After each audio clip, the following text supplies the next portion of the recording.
right, so if we continue along with this story, so my full name is Jennifer Liu.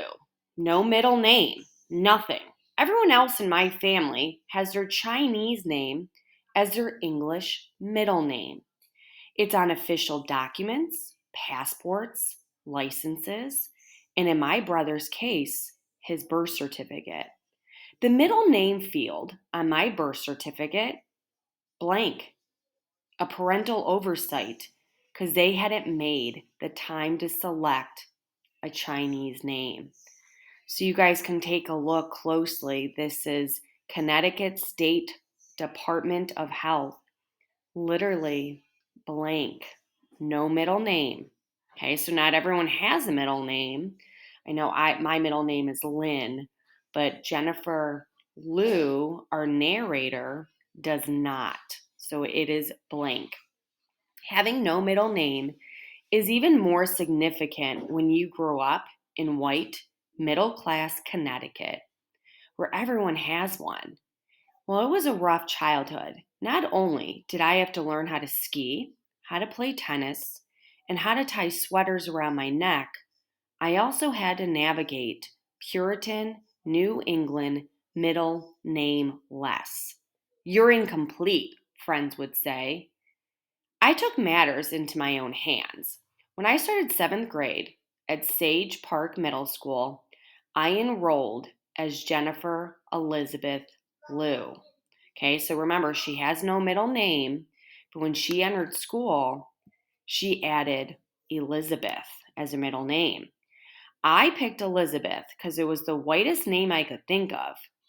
And my God, I wanted to be white because in Windsor, Connecticut, where less than 1% of the population was Chinese, white to me meant belonging. It meant being pretty and popular, and that boys would like me. I had it in my head that they didn't like me because I was Chinese. I was different. But really, they didn't like me because I was ugly. There's her picture. Very sad. So as we're reading, remember, a narrative is really expressing, we're seeing lots of I, right? The author's telling the story in her own perspective, sticking to facts, not adding opinions. This is really how she truly feels. We really feel like we're part of her life, right? So remember, narrative, the author, no one else is writing it. It's really how she feels. This is my seventh grade yearbook photo, the antithesis of delicate and fair. Notice the layered, fro-like perm, the buck teeth, and fangs. Thankfully, the black and white photos softened some of my brilliant fashion choices. A cantaloupe colored t-shirt with concrete gray collars, and a smoking hot pink pair of glasses, thicker than a Coke bottle. She's kind of making fun of herself, right? By ninth grade, I was ready to shed my inner white Elizabeth, mainly because I thought the initials JEL looked stupid. I returned to plain Jennifer Liu, and I started to like that I didn't have a middle name. I liked that I was the only one in the family whose Chinese name wasn't their English middle name. I was two separate entities. My Chinese is, and those are her characters or symbols in parentheses, Lu Wan Yu.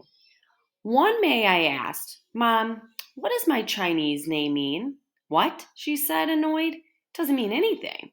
Well, what's Norb's